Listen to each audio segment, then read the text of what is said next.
Welcome to RVing in New England, the nation's only forum that puts you on stage with some of the biggest names in the RV industry. And now your hosts, John DePietro and Bob Zagami.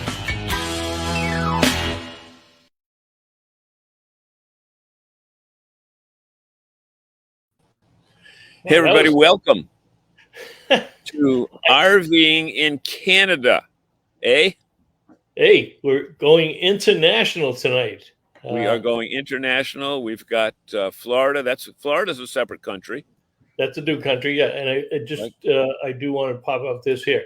We're going to be Julie and Marc are going to be joining us at 7:15. So don't think that you're in the wrong place. You're in the right place.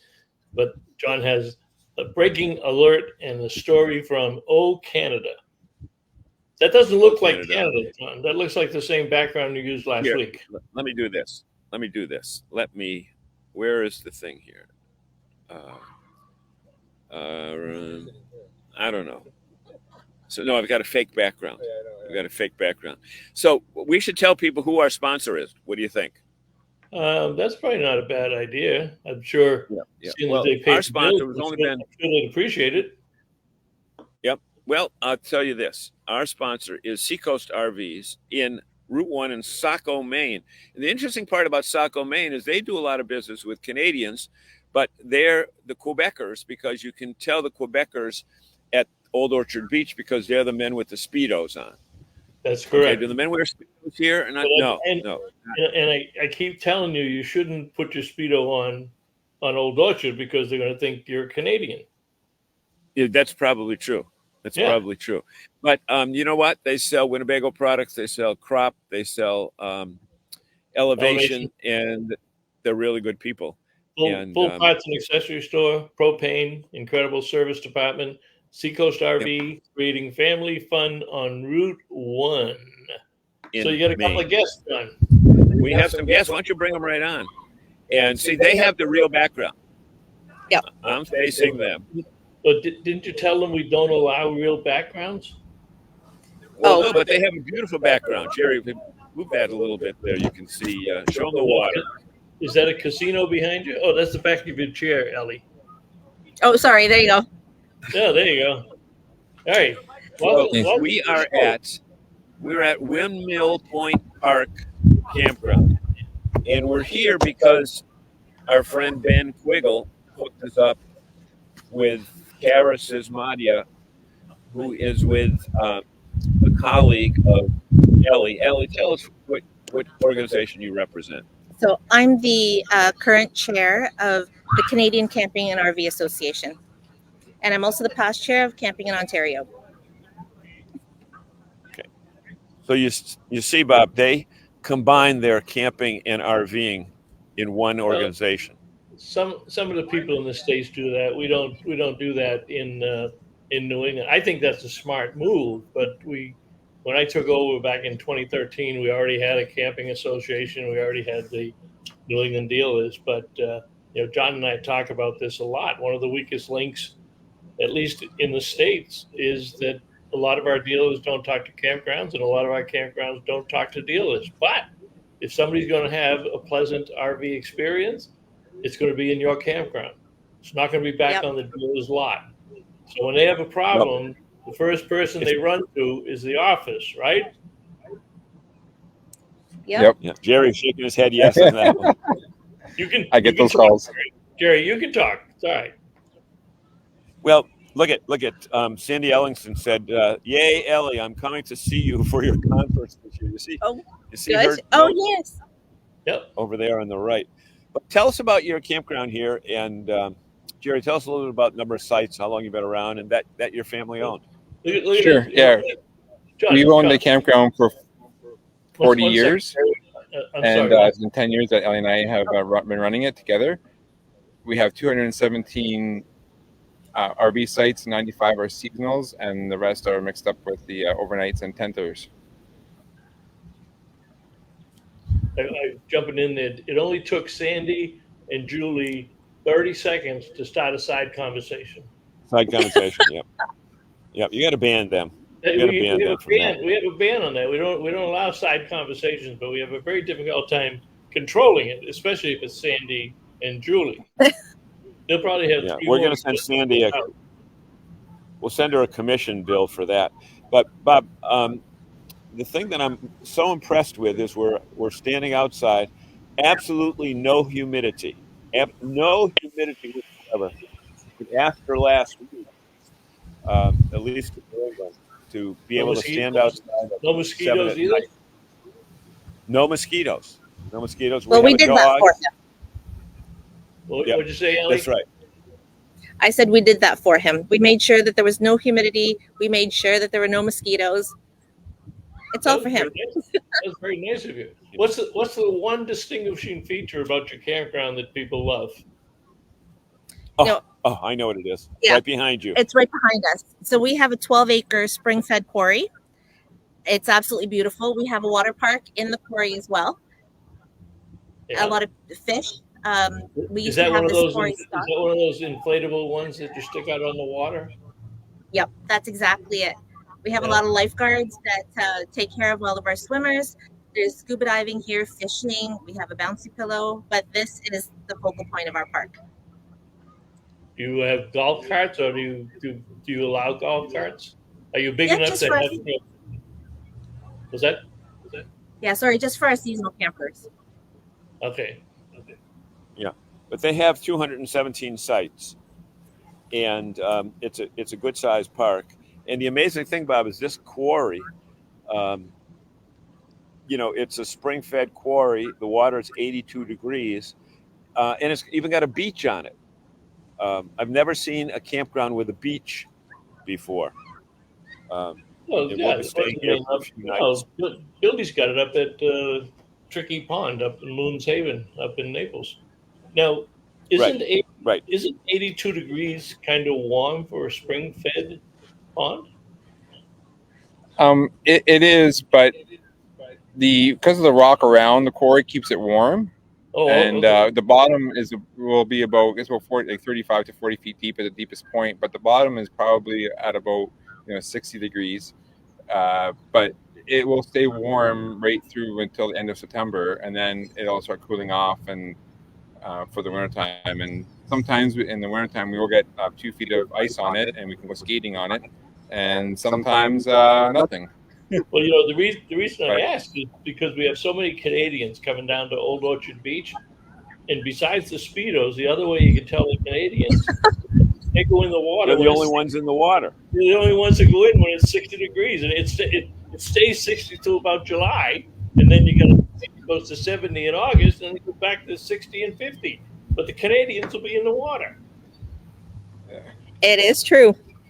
Yeah. So you know what? We're going to take advantage of good weather while we can, because we don't get that up here. Yeah. Well, let's ask our audience if any of them physically, so when they relate it to Canada, they can find you. So, sorry, I missed that one. Where we are. So we're actually Canada is kind of big. It goes across the whole United States. I know you're on the east part. Thanks for the geography, though. Yeah, we're in Southern Ontario. We're actually the closest campground to Buffalo. Oh, right. So, we're very close to Niagara Falls. So we get a lot of people coming here who are planning to go to Niagara Falls, but don't want the busyness of Niagara Falls, so they come down to our campground in this area. Yeah, we're actually we're not kind of south coast. We're only 15 miles from the border, right? Yeah, we're very, very close. So if your campers have technical problems with their RVs, can mobile techs or dealers in Buffalo come across the border easily to go fix them, or do you have a lot of independent reps that service the campground?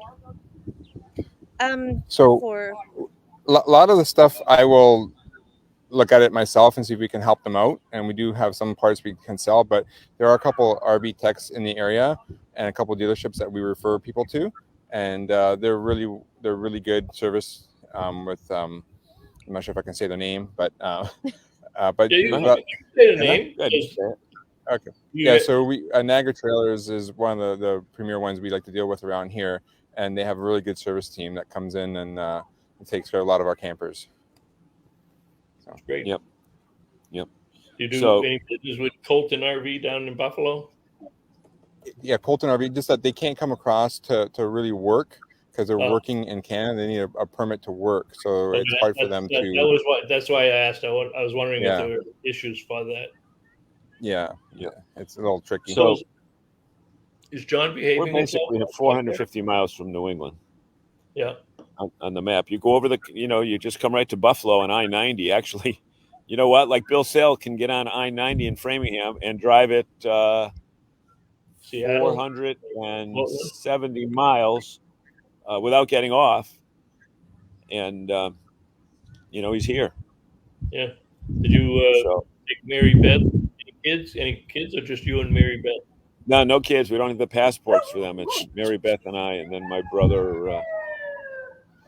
So that's the fire department is doing training here. We allow them to do training in our quarry. So they're doing training today. I thought it was the police coming to pick up John. That's later. Right. That's later. All but right. We wanted them to say hello. Yeah. It was a last minute addition to the show, and they're the nicest people. It's just when I'm looking at this quarry here, it's amazing. The kids are still sliding down the inflatable slide and then jumping off the side. And but one thing I noticed, Bob, is that we talked about demographics last couple of shows, and this campground has everything from teenage kids to kids in strollers to little kids holding their parents' hands when they go on the swings. So Great. Another way that families get together in in the summer to have fun. Yep. Thanks, guys. I appreciate you joining us. Glad John grabbed you up there while he's relaxing in Canada, and we'll send a lot of business your way, I hope. All right. Wonderful. Thank you so much for having us. Thank you. I might not make it till 8 o'clock. Depends on the weather, but I'll hang on for a few more minutes. And now, John, where'd you go? Oh, I'm here. Did I cut you off? Well, you must have, because I'm not doing anything. Oh no! You did disappear for a minute. Yeah, so, as I said before, that's the wrong one. That's this the one I want. There you go. So our stellar guest, making their 120th appearance in New England. Just like it. I feel like we probably had once a year for the whole 10 years. Yeah, I'm just going to stay another 15 minutes. Not quite. We met you. I don't remember what year did we meet you. Was it like 18? We met you at Tampa at the Tampa SuperShow. Yeah. Well, it's always a pleasure to join you two, though. It's always exciting. Well, I met Marc and Julie in person out in Quartzsite. Just in January, 6 months ago, but it felt like we already knew you. That was the first time you met. I know it. That was funny. Funny. You guys ever been to Canada in your travels? Yes, we love Canada and Canadians. Yeah. Well, this part of Canada is, ironically, as soon as you cross the bridge into Canada, it's totally different. There's the signs are different. They're in kilometers instead of miles per hour, and the gas is in liters instead of gallons, and that type of thing. And as Ellie said, this is a perfect time to come to Canada because you've got 40% more for your dollar. Yeah, great exchange rate right now. It's a really good time to go up and visit Canada for sure. That's why we also tell people to go to when we meet people that say, because I'm Australian, in case anyone didn't pick up on the accent. I'd love to go to Australia, so you should go because your dollar will go much further, and the FS are cheap right now. Well, now, didn't you do some stories from Australia? We did. We did a month in Australia, and Marc still did his regular job. Yeah, that was really funny because I didn't tell anybody at work that I was going to Australia, so I just was working midnight to 9 a.m. It was brutal. Yeah, we did it once. We would not recommend for any extended period of time. Unrecommended, huh? Not for 4 weeks when you've got a boss and you don't want them to know you're on the other side of the world. Yeah. No. Definitely go to Australia. Definitely do not do it the way I did for that trip. But every other trip, it's been really good. Yeah. I see.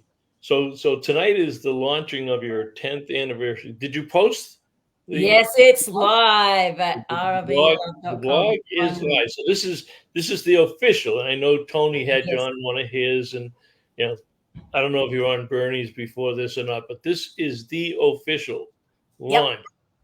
You got the exclusive, the scoop, when we'd already hit publish on the mega blog post report.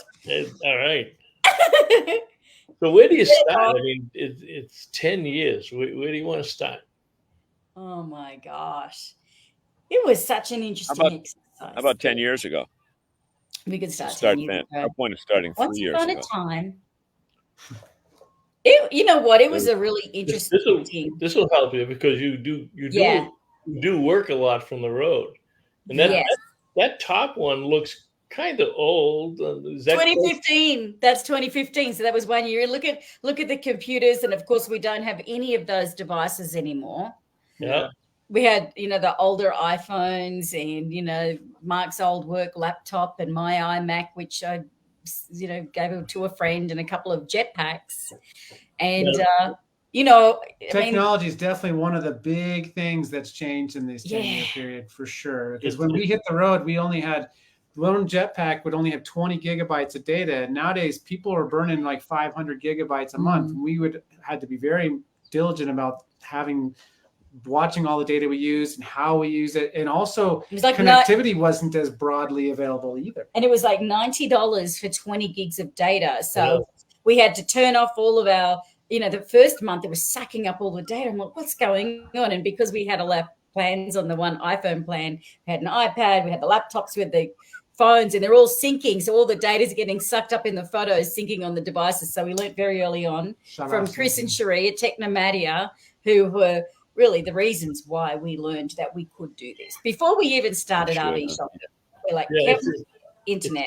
Because you don't get internet, there's no point RV. It's scary when you think about the 10 years and where it was 10 years ago and what we have now, both in the size and the speed, the ease of use, the accessibility, and you've gone from the little, what they call those little hotspots, little jetpacks, hotspots, to Starlink, and so it's like Star Wars. But then what's even more scary is think about what the next 10 years are going to be like. I mean, it's exponential. I know.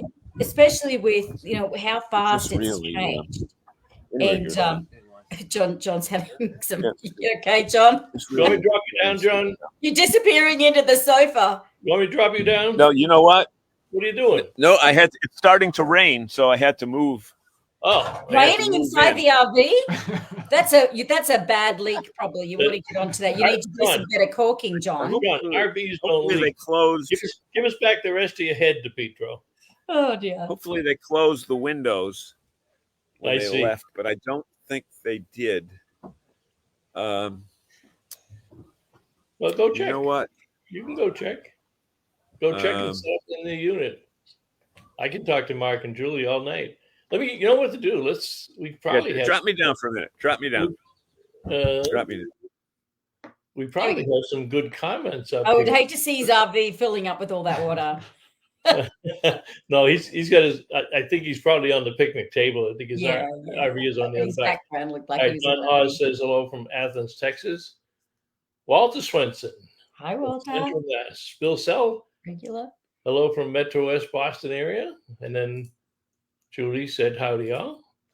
And then Valerie says hello all my RV friends. Estelle says hello all, just returned from Shore Hills in Booth Bay, which is a very nice campground. Nice. Great campground, nice and quiet. Now, did you happen to see Jim Roy or meet his wife Marlene? Because they've got that Airstream trailer that he renovated, the Silver Moose. If you saw them upstairs, Estelle, they've been around I know Jim goes up on weekends. Marlene is usually there during the week.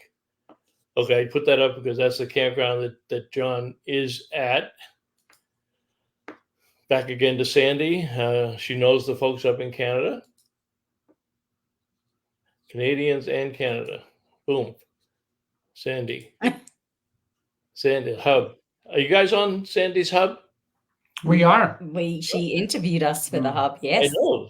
She interviewed me too. I'm on there too. She's got all the fun, folks. It's going to be a very interesting project. Yes. Dante's up in Maine. Uncle Bernie's there. Hi, Bernie. I apologize for the late arrival. See, you know the rule. If they're late, they have to apologize. So even Bernie, if he's late, he has to apologize. Sandy wants to visit the park. Dante, where are they located? In Niagara, right? Now, I wonder if he means Canada or you guys. I think that's from earlier. I think that was the campground. Okay. Jim Roy. There you go. I was just talking about your wife, Jim, because Estelle was up at Shore Pines there. They are a hardy group. They must be talking about Canadians, right? Canadian swimmers, I'm sure, is yes. what referencing that. Doesn't it snow in early September? Probably, yeah. Mr. Convoy, New England RV Roof. Bill said, we did think it was John and his Chef Boyardee cooking that brought out fire about. That's probably true. Valerie said the park sounds amazing. Yeah, it does sound very good. Yeah. Hello, Mark and Julie. Uncle Bernie again. Fantastic to see you both. Congrats on an amazing 10 years. And Valerie says, always fun to see Mark and Julie, either online or in person. Yeah. Yeah, we got a lot of comments tonight. All right. Happy anniversary. Catch up again. Michael, that's John's brother. Hi, Uncle Bernie. It's Mike. Hey, Mike, Longview is sponsoring a racer over Stratford Motor Speedway. So I'll give you one more chance to do an interview for Longview RV. Ryan Hadley, our good buddy. Ryan's working on a unit to get ready for racing. Have you started racing yet, Ryan? He bought an old jalopy, not a jalopy, but an old racer, and he's restoring the whole thing. And Randy probably could have helped him restore it. Randy Murray from Pete's. And if you are if you're in Connecticut, no, if you're in Foxborough this weekend, Pete's RV has a sale, and you can get free hamburgers and burgers on Saturday. So head on down. I love it when you get a free burger and you walk away with an RV that you had to pay for. That's right. You spend $100. And they take $15 off. $1,000 RV, right? Yeah. Congratulations, Uncle Bernie, on his new podcast. Yes, absolutely. What was the thing that surprised you the most when you went through at least 10 years for the blog post? 10 on the blog post? That's a good question, Sandy. Yeah. It was a really interesting, valuable exercise. And as you might expect, it was a really big process to go back and think about not just the last 10 years, because this article is not specifically about our travel so much as the industry and campground industry and RV industry and the lifestyle and the technologies that have changed. And it was so interesting because I think so often we're in the day-to-day of everything, but to take a big step back and look at the patterns and the trends. And it was really interesting. A couple of things. One is I know we say a lot of the time how the COVID-19 pandemic era really changed the RV industry. And it really did. I think that really was reinforced over and over and over again. It's really changed it forever. And I know some of it's backed off now, like how hard it was to get campground reservations during that time. That's backed off. That's much easier now. But just it did really forever change, I think, the trajectory of the RV industry. And it's really firmly put this once fringe lifestyle firmly into the mainstream. Now everybody knows about RVing because that's what they were talking about. Remember the media, when the lockdowns were happening, all the media wanted to know, well, how are full-time RVers? You might remember I had a story in the New York Times, and it was on the front page of the real estate section of the New York Times, talking about how RVers were sheltering in place, full-time RVers. And so we were doing a lot of those interviews and articles, and then it was really interesting. I don't know how long it took, was maybe a few weeks. And then the story changed to, well, RVs are the best way to travel in this area. You've got your own private little quarantine machine. You can go anywhere. You can stay safe. You've got your bathroom, your kitchen. You can be together as a family, go out and see parks and get outside because everyone was cooped up from cabin fever. And so I think that because it's so much more of a mainstream thing now, it's not so out there as it once was when we started. So that's one thing, normalizing the lifestyle. What's that? did you keep a good journal and log, or did you have to go back and reread a lot of the stuff that you did? I didn't go back and reread anything. No, it was just, we were just sat down and bounced around ideas and jotted down bullet points. And then we also asked, some great other industry experts like yourself, Bob, for your input and insight, because we didn't want this just to be, this wasn't about us and our story and our travels. Mm-hmm. This was about the whole bigger landscape. And of course, we are not representative of the entire landscape. So having other people that we know and trust that have such great insights really, I think, added a lot more depth and breadth to the story. So thank you for your observations and contributions on that, because I think that really just helps enrich the whole. Julie, yes. Nobody can say no to you. You give that little Aussie, You remember that? little Aussie accent, a little twinkle in your eye, and say, do this, and Bob's not going to say no to you. John might say, well, you're a good friend, Bob. You've been such an amazing friend and support and mentor for us. He's waving frantically down there, like, great mentor to us all of this time. Why aren't you bringing me back up? John's back. You okay, John? John? Sir. Yeah, that was kind of crazy. Yeah. Like, if you have vertigo, it's not hello. He's done. But the other thing I want to ask side conversations. I'm going to drop him off. He's going to have side conversations. Right. He's not behaving. Right him off the island. Yeah. Kick him into the jump in the quarry.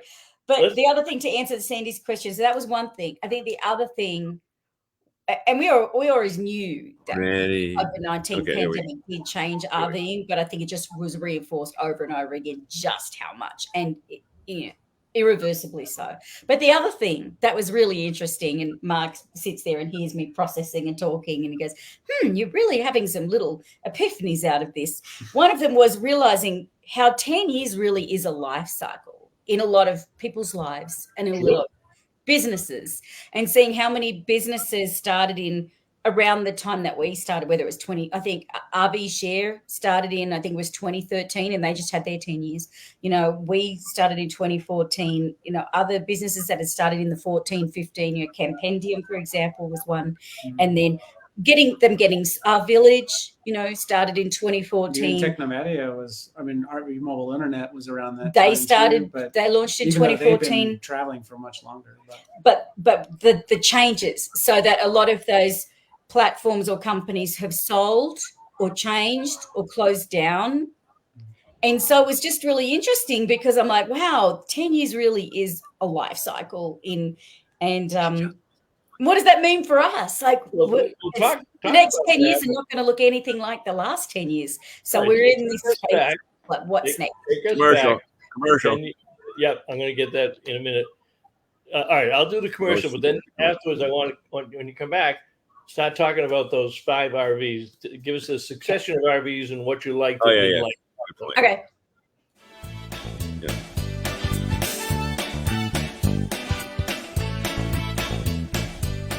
Hey, it's Joe from 1019 POR and John, Joe, and Courtney. We're back for another exciting season of Seacoast RV TV. Today's episode is brought to you by the letter W. As in Winnebago. Did you know that Seacoast RV is once again the award winner of the Flying W Award, which recognizes Winnebago dealer locations that deliver the highest service excellence and superior customer satisfaction? Don't mean to brag, but we're kind of a big deal. Speaking of Winnebagos, how about the Winnebago Access? Come on inside and take a look around. Modern and spacious interior, easier camp setup with all the deluxe features and an outstanding value? You get it all with the Winnebago Access. With so many different models to choose from, though, it can get so scary and confusing. I feel like I need some help. Hi, I'm Amanda. Welcome to Seacoast RV. How can I help you today? Selection, service center, and a huge parts and accessory department. No wonder Seacoast RV is once again Winnebago's Flying W Award winner, their highest honor. Find the perfect RV or towable for you and your family with one stop, Seacoast RV. Easy to find, Route 1 in Saco. Seacoast RV. I'm Jackson. Refers to. Oh, okay. So we're back. We're back. You know, Julie, Bob had before we went into the commercial, Bob had said, "Tell us your evolution of your RV ownership." Mark, what was the first one you had? You recall? Yeah, absolutely. Julie, the first one we launched with in 2014 was a 2012 Tiffin 35 QBA four slide 36-foot bunkhouse RV that I converted the bunkhouse into my office, and it was great because we didn't have a truck in the garage, so we wanted to have, and we love spirited driving, so we had our Mini Cooper that we towed behind that motorhome. And it served us really well. It was a really great coach. Two separate workspaces. It's crazy to me to think that now, 10 years later, that rig would start aging out of some of the parks when it was such a big coach. Yeah. 12 years but old the now. second coach we had was the one downside with that coach is it didn't have adequate cargo carry capacity. It had a lot of storage space, but only if you're carrying paper towels and stuff like that. No bottles of wine. No It's wine. like no bottles of wine, but plenty of paper towels. You know, if I remember correctly, you hadn't had RVs before that. You hadn't been camping before that. So you sold everything, and you know, most people might buy this little pop-up and maybe they buy a little bit trailer, but you went first. Right to the top to the Tiffin. That's right. I know. Yeah.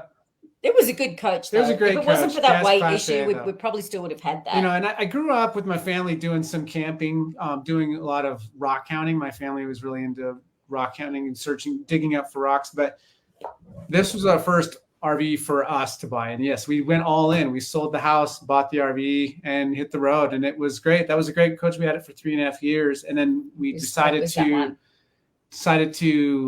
get more cargo carry capacity, switch to a diesel pusher, which is, I can't reach it with my line post, but yeah, so an older 20-year-old country coach diesel pusher. And so we had the cargo carry capacity, and we did a major remodel on that. But I spent hundreds of hours making that our own and also doing repairs on an older coach. We got it cheap, but he paid for it in his labor freely, free labor. Remodeling in a couple of weeks, right? It was about 3.5 weeks. Yeah, about we 3.5 did that. weeks. It was a bit insane. You're talking about the whole diesel pusher. You took all the old stuff and you made it nice and light and white. It was very residential quality. Even though it was old and dated, the quality was great. Beautiful coach. We loved the coach. Yeah, it's a beautiful coach for sure. And we had the whole off-grid system, so we could like boondock, like you can see up here. Right, we're here in black tie because that was during COVID. And I don't know if anyone watches Jimmy Kimmel, but he had the whole formal Friday, and I was sitting at home wondering what to do, and we happened to have black tie on board because we'd just been to a friend's 40th birthday black tie event, so we would dress up and have wine and have date night out in the middle of the desert in Quartzsite. It was super fun. But then were you into what's that? Were you into towables at all? Well, the next one was a towable. Yeah, the whole time we did full-time RVing, we were doing it in a Class A towing a vehicle. First a Mini Cooper, and then later a Jeep Cherokee. 6 years and 3 months. But we've had 2 towables since then. We had a tiny little towable initially just to do weekending while we still had the country coach, actually. It was a 17-foot Casita Freedom Deluxe. Cute little camper, but you can touch the walls, both of them at the same time. Yeah, it's so tiny. Even though we're not big people, it was still really small. And so it's great for weekending, but for us, after living in a big coach for so many years, that really didn't work out well for us. Yeah, we like space. We like having some space. So you were divorced. You got divorced. No, well, the difference is people who small campers are fantastic for people who are going out on weekend trips or short trips or just doing a lot of adventuring and exploring. But when you're like us and you're working from the RV and you cook almost all your meals in the RV, you're in it all the time. And so the space starts to you really need to have some space when you're in the RV as much as we are. We do anyway. We do, yeah. Not anybody else. But after that Casita, then we did some travels with a rig like John's. We had a Winnebago Navion. 25-foot Class C Mercedes diesel. Class C. Yep. And that's what we're in tonight. Travel. Yeah. And that was a good little size because you can do some extended travels in that. And we did 8,500 miles in 3.5 months. And we went to Florida for the winter. Well, we stopped by California on the way back. California, Colorado to Florida to visit friends. California to Florida. No. Colorado to Florida, California. Yeah, they just missed Colorado on the way back. Yeah, but we instead of coming straight back to Colorado, we just kept heading west. So we had some friends. In Lake Havasu City, so we went and visited them, and we had that for about 16 months or so. I think, I can't remember. Yeah. And then now we're finally in our first big towable. We're in a fifth wheel with the truck, and that's the one that you'd see in that top photo, and that's really great. It's a big 33-foot fifth wheel, 2-slide, and it's tows it with a Ford F-250. And I personally like it. I actually was pushing for a towable before we even bought the Country Coach because I liked that style. We were already starting to slow our travel pace a bit, and I liked the ability the hominess of these fifth wheels, and still you always like trucks. Always like trucks. East to west, right, Mark? East to west Tandara 2021, and fun fact for anyone on the call that knows Sandy Ellingson, that is Sandy and Mark Ellingson's rig. So they were the original owners, and they took great care of it. They made some fantastic upgrades. So we were very lucky when they decided to upgrade to something bigger and go back to full timing, that we were able to buy their RV, and it's been great. It's been really reliable. And Mark right now is putting another off-grid system in it. Yes, Valerie. We went and visited Mark and Sandy. They just took delivery of it when they were we were in Georgia. When they just took it, it was beautiful. I tried to talk her out of selling it because I'm like, that's such a nice RV. And then, so anyway, when she decided to sell it, I said, all right, well, yeah. So what about the future of the business? What's the biggest, what's the biggest change that you've seen in styles of, because you've had a little bit of everything, but when you look at the big Class A's, which are now not moving like they used to, and then the advent of the C's and the B's, really. There's been an uptick in those sales for sure. C's and B's have really been on fire the last couple of years, for sure. And then you're seeing some of the towable manufacturers like Grand Design and East to West now putting out Class C's going into motorized. It was interesting because remember Tiffin, which was always Class A, started producing the Van Leigh, and that started in about 2014 or 15 Van Leigh, and they just closed them down last year or in the last year. And so they've got out of the towable. Towables are going into motorized. And they've got a B and a C. What's that, John? And Tiffin also has a B and a C. Yeah, and Super C. Yeah. But they're not doing towables anymore. Yeah, I don't. And some of the towables are going into motorhomes. Right. That's smaller. I don't have the picture, but when I was down at Camp Margaritaville, there was a brand new Tiffin fifth wheel, all dark, and I don't know if it was. Bob he missed his plane or something. He couldn't go, and Van got busy, so it was the Tiffin owners rally that they had at Camp Margaritaville a few months back, and I went around the corner and I see this. And it says Tiffin on the fifth wheel. It didn't say Van Leigh.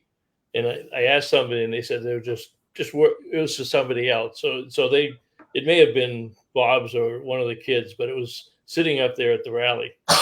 Yeah, that's kind of fun. Yeah, they could just take some decals and paint from the Tiffin and throw it on there. Like many of the brands, there's like real community. Like those Tiffin owners, they'll take a door to an RV show and find Bob Tiffin and get him to sign the cabinet, the inside of the cabinet. That's where we met Bob a few times at RV events. Yeah. So did you go through all 5? Yes. Yep. We did go. It was pretty quick. I was trying to be mindful of time. Right, mindful of time. That's right. But no, you're not. We love them, and it's going to be interesting to see because now you're seeing a lot of the big entry into the RV space are these new electric ones like Pebble and Lightship, and I think that's going to be. I think it's going to change the game. That's going to be an interesting entry into it. People that are not traditionally in the RV space coming into the RV. I think that's going to be a really interesting to watch how that impacts the industry. You're 100%. I'm doing some consulting with one of them, and that is exactly what they're going at. They're going after the people that didn't camp. They don't they don't want to build them like RV. They're not building another RV. They're building another lifestyle. Yeah. Yes. It's going to be exciting. Most of them. It's really exciting. Until 2025. Yeah. I think Pebble's first one might come out at the end of the year. But wow. Yeah, you're going to see a whole different demographic. That's a towable, though, right, Bob? It's towable, It's yeah. towable, but it's, it's got all electric, so it'll hook and hitch up to your vehicle. I mean, I know we had a friend ask us about it recently, and she was really excited about that. She's a solo female traveler, and she was excited about the idea of having the technology to be able to hook up the vehicle. Yeah, well, I think it's big that it's going to be able to help assist on propelling itself too and braking, so that you won't need as much truck for. Well, it doesn't diminish the range of the truck, right? Exactly. And in fact, I know that the Pebble's actually done a test with a Tesla truck and a regular Tesla, and there's no drain on the range of the product itself. Wow. And I know that on the Pebble they have that automatic driving system in your phone. Remember, Airstream showed it about 4 years ago in their prototype when they were showing their little Airstream trailer. So you got the app on your phone, and you move the trailer from your phone. Yeah. You take it off the hook, you back it up, you back it into the camp spot. When you're ready to go home, you pull it out of the camp spot, you hook up in your driveway. You can turn it around in your driveway. It's crazy. Well, from what I saw too, and obviously we won't know, I guess, till they're out exactly what the prices are, but I was pleasantly surprised. I mean, it's still definitely a higher price point than many travel trailer owners, but I think it's really going to give Airstream quite a bit of a run for the money at the Lightship, because it was really, like you said, it's a new demographic. Yeah, it's a really nice product. And you know what's interesting about that? Most of them are going to come out in, say, the $150,000 range. Yep. That, fully loaded, that's where they'll be. Well, that's where Airstream has been for years. Exactly. So the client that they're going after, they don't have to worry about saying to them it's $150,000. That's not gonna phase them. Mm-mm. Yeah. So and that's why I say it is a whole different demographic. Yeah, it's gonna be exciting to watch that for sure. And the other thing that you'll see with them, because of their energy system, a lot of people have RVs and they go camping. Then they come home and they sit in the backyard. You don't do anything with them because you have to run the gas or whatever. But with the electric power system, you plug it into your house and it's another room. It's a bedroom. Oh, yeah. It's an office. It could be a travel. You go out there you can have a conference call out there. Mm-hmm. It's a 24/7 RV. It's like a portable ADU. Yeah, exactly. You're going to use it a lot more. ADU. Yep. Let me ask you this: in the 10 years of being out there and what you were doing, what was the one big thing that you did wrong, and what was the one big thing that you did right? Start with the right first. I'm glad we researched as much as we did to ease our learning curve instead of just jumping in it on emotion. We did that. We did well but we still were still researching and learning many years into our travel. But I'm glad that we did at least the 9 months before. Well, so. I'm glad that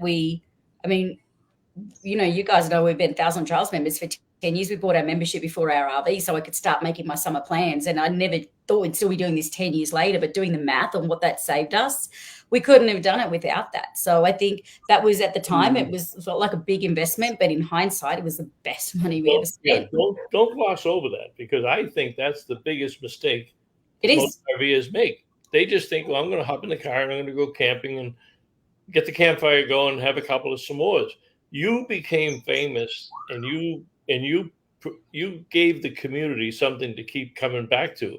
So you were doing your research, but you were turning it into blogs, you were turning it into stories, you were turning into guest appearances. So I'm that kind of person too. I like to dig into stuff, but a lot of the RVers that have problems or complain, it's self-inflicted. You don't like to say that to customers. Well, it's the unconscious incompetence, with the 4 levels, and that you just you don't know what you don't know. And we were chatting to friends today. They're just a family that just started full-timing 3.5 weeks ago. Did you say unconscious incompetence, when you don't know what you don't know? So they go in blindly, Look at this is cute. And look, the salesman says it's only $250 a month. It's just like, well, that's because you're just looking at a payment, and he's probably done it over 20 years and you haven't factored in all of the related costs of ownership. And don't get me on my soapbox about that. John has a question from the back of the bus. I got a question. A technical question here regarding Sandy. Does it considered a side conversation if Sandy is answering questions of Valerie. Go one above. No, go one above it. Okay. There's the question that Valerie asked Marc and Julie.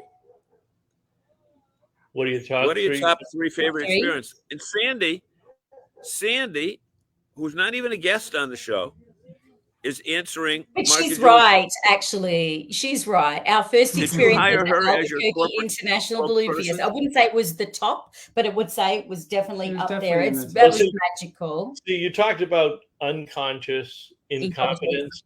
Sandy is conscious competence. She's not going to let anything go by. Get to the head of the line, and she's going to tell you what you should be thinking. But the Balloon Fiesta, it was, and that is one of the things that we would say to RVers, or anyone who to the Albuquerque International Balloon Fiesta. Oh, this is very distracting. It was driveway camping. That's a fun one. I like that one, Jim. All right, so the Balloon Fiesta was fantastic. Look, there's some, and then to me, I think the number one, and we hate sort of having to narrow it down. It's like saying, "What are your favorite children?" Even though we don't have them, we just have a third child, but. To me, the Grand Canyon, seeing the Grand Canyon for the first time. And we were at Williams, Arizona, about an hour drive away because we were working that week. And then we had a lot of snow when we arrived because I was so ignorant. We're on the way and we came from Palm Springs. It was 80 degrees. We're on the way. I'm like, what are these white things falling out of the sky? It was snowing. They had to plow our campsite before we arrived. They'd already plowed it once. They said, call us when you're just around the corner. We'll plow it again. I'm like, what? We're in Arizona. I didn't know Arizona got snow. That's how ignorant I was. I'm so Australian. But anyway, because it's at elevation, we got there. We're there for the week, and the campground owner said, well, as soon as you're finished with work, jump in the car and drive to the Grand Canyon because you're going to get to see it with snow on it. And very few people do because by the time they know it's snowed and they get there, it's melted off. It doesn't last very long on the South Rim. Yeah. So we finished work, jumped in the Mini, drove to Grand Canyon, walked to the edge of the Grand Canyon, and we could not see it because of the snow, because of the storm, the snowstorm. It was just white out. And then it's walking on these rocks, not worried about And then it sort of parted, and then you just saw the Grand Canyon dusted in snow like icing sugar. Truly magical. It was. It must have been magnificent. It was unbelievable. That is to me probably the most magical moment. It was like a really emotional moment because you realize, I think anyone that has been at the Grand Canyon would say, photos and videos just do not do it justice. You have to be there and see it and feel it and realize, my God, this is incredible. So it sounds cliche, but it really was. Uncle Bernie has a great comment. You were great students and turned into even better teachers. Oh, that's beautiful. Thank you, Bernie. That's so lovely of you to say. That is very profound. That's exactly what you did. Thank you. Appreciate that. And he comes back with, you're the no drama, all education, and great advice experts. Thank you, Sandy. Thank you, Sandy. Yeah, we don't like to do drama. And that's one of the things we like to teach people. There is inevitably stuff is going to go wrong in RV life. It's part of, but you know what? Stuff goes wrong in life. It's just more unsettling when it's in an RV because you're in a constantly changing environment. And then if your house has to get fixed, you don't usually have to move out of it. But sometimes with an RV you do. So it's just helping people know that you can stay calm. And as long as you've planned ahead and you've prepared and you have redundancy. And I think that's one thing that we even have in our life today that we learned from RVing was having redundancies. And that I think was learned from the internet, from having internet backup. And if Verizon goes down, we've got AT&T, or if this campground doesn't have cell coverage, well, we've got to move to somewhere else that does. So we always had to have backup plans, and RVs are great for that because you've got water tanks and you've got batteries. So sometimes we've been at a campground and the power goes out or the water goes out and we don't know because the RV has built-in redundancy with its systems. And so we've unconsciously brought that into our everyday sticks and bricks life again now that we've got a home base and we're part-time now. And so it's been interesting, I think, talking about that and realizing how that's played out and how we've become very adaptable because you have to be adaptable because you're not in a controlled environment everywhere you go. And so I think, sometimes you buy a train line or a highway or you're in. That's true. But I think the other benefit that you had is that Marc was so handy. I mean, he did a lot of things on on the renovations and what have. See, he looks like Superman on top of his with him. What are you tasting those? What are you posing for the front photograph on a magazine? Really wanted to have something fun, yeah. But no, there's definitely there's definitely some value in being handy when you're out in the RV space. It'll save you a lot of time and money with and just convenience too. Yeah, just because even if you have extended warranty or however you want to do it, sometimes it's so much more convenient to just learn and fix it yourself than it is to move your RV to a shop, be out of your home for the time for them to fix it. And it's just, and it keeps you back on the road and keeps you out enjoying your experiences. Mm-hmm. So you mentioned that when you look back on those 10 years, what's that? When you look back in those 10 years, what would you say the percentage of nights, campgrounds versus Walmarts versus harvest hosts versus boondocking? How does that mix up? Vast majority campgrounds for us. For us, it's the vast majority of campgrounds. I mean, when we had our big, robust off-grid system in the Country Coach, we did start doing a lot more boondocking then. But in general, we mostly worked. And so for us being in the campground, Julie mentioned 1,000 trails because that's really affordable for us. But, when you're in a campground, there's a few less things to worry about. And about power and water. And so since you're working, that's where we spend most of our time. But we do love getting out. We love the variety. We love to, after a few weeks or even a month in campgrounds, it's really wonderful to get out into completely open space and really enjoy the tranquility and the off-grid abilities of an RV. And then once you've been out there for 2 weeks, you want to get back to a campground so you can have a long shower and mop the floors and do your laundry. Well, it's true. You know what? Sometimes that left, and we haven't even talked about this. Look at that amazing quote from Bob Zagami. Yeah. Our copy of RV should be and Aaron Scullin. On the road. On the back cover of the book, right? And the other one, if you can't read it, it says, This is for the Living the RV Life. Right. It's simply the best book on RVing and life available. If you're considering getting out on the open road, read it. You will find yourself referencing it again and again. Yeah, as I said, those are two of the best RV books that have been out there, certainly in your 10 years, but probably 20 or 30 years. And they're still out there. So people can go, if you go to, that's why I keep flashing up. Where was it? You go to RVlove.com, you can see the blog and Julie, tell them the one that you did today. What is it? 10,000? Yeah, you got to see the new one that Julie just the 10 years of that one, the 10 years of RVing trends, changes, and the road ahead. And it's a long article. I think I'm probably going to turn it into an ebook so people can download it and read it, because I think it is something that, how many Jack Daniels did you have to go through reading that one, Bob? Because I know that was not just a sip. That one, you probably drank half a bottle reading that one. It was a long post. What, when I read it last night? Yes. Comments on it? No, that was a 2, Jack. I read quickly. There you go. That was 2 extra Jacks last night for that. But there you go. It's fantastic. Yeah. Thank you. Well, since we wanted something, we always try to do this with our content. We always try to make it evergreen so that, whether it's 6 months, a year, 5 years from now, there's still relevance. And even our first book, Living the RV Life, that was published in November of 2018. Still today, that is a very relevant piece. A few little things have changed. Like we've got new campground technology systems that that you can use in camping platforms, etc. But that's still a really great baseline, and that's what we try to do with everything. So I don't want this just to be a here today, gone tomorrow piece. I'd rather something that's going to have some longevity and help people for a long time to come, and help give some people perspective, like on what has changed in the industry and what we think is going to change in the future. And nobody really knows what the future holds, do we? But and the good way is for people to go to that site, because on the site there's the new one, 10 years of RVing.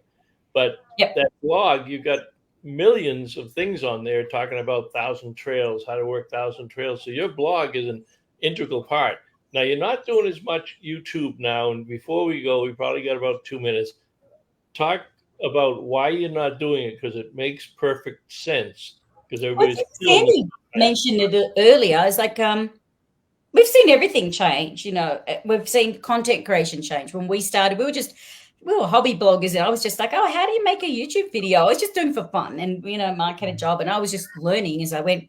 And I think over the years, obviously, content creators are looking for ways to make money and make a living, to travel and do that, and I totally respect that. But we've also seen a trend in YouTube in general, not just RVing, but that's the niche we're focused in, is drama content.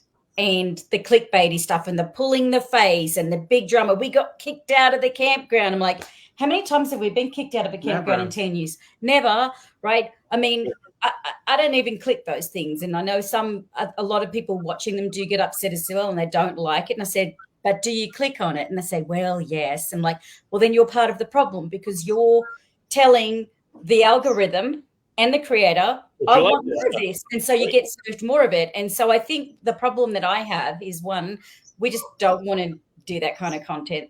And two is, I think it gives there's two sides. Some people, oh, RV life's great and there's no problems and it's all unicorns and rainbows. And it's not all the time. But at the same time, it's not all of these problems and hassles. And we've had people say, oh, God, this sounds like a nightmare. I'm not going to do this. And we're like, well, no, it doesn't have to be like that either.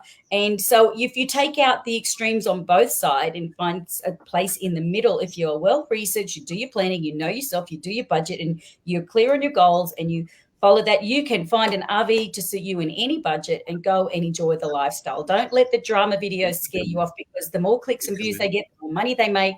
And look, they're trying to make a living. I get it, but we just can't. I just can't. We can't do it. So we don't.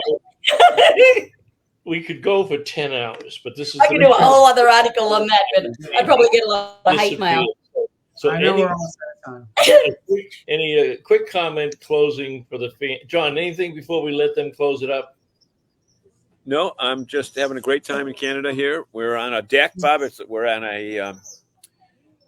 a park model deck, just like you had, and it's like I was up in Old Orchard Beach. Nice. Great place.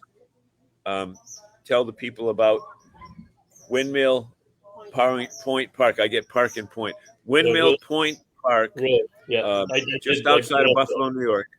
All right.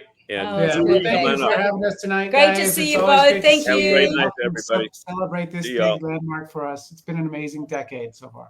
Yes, it is. Thank you And very our much. show was brought to you by Bob. You going to play that commercial? Yeah. That's right. Yep. Just.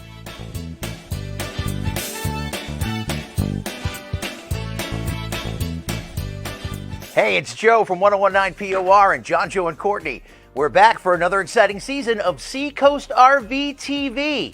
Today's episode is brought to you by the letter W. As in Winnebago. Did you know that Seacoast RV is once again the award winner of the Flying W Award, which recognizes Winnebago dealer locations that deliver the highest service excellence and superior customer satisfaction? Don't mean to brag, but we're kind of a big deal. Speaking of Winnebagos, how about the Winnebago Access? Come on inside and take a look around. Modern and spacious interior, easier camp setup with all the deluxe features and an outstanding value? You get it all with the Winnebago Access. You know, with so many different models to choose from, though, it can get so scary and confusing. I feel like I need some help. Hi, I'm Amanda. Welcome to Seacoast RV. How can I help you today? Selection, service center, and a huge parts and accessory department. No wonder Seacoast RV is once again Winnebago's Flying W Award winner, their highest honor. Find the perfect RV or towable for you and your family with one stop, Seacoast RV. Easy to find, Route 1 in Saco. Seacoast RV. This edition of RVing in New England was a presentation of the New England RV Dealers Association. Thanks for watching, and be sure to like us on Facebook, YouTube, and Instagram.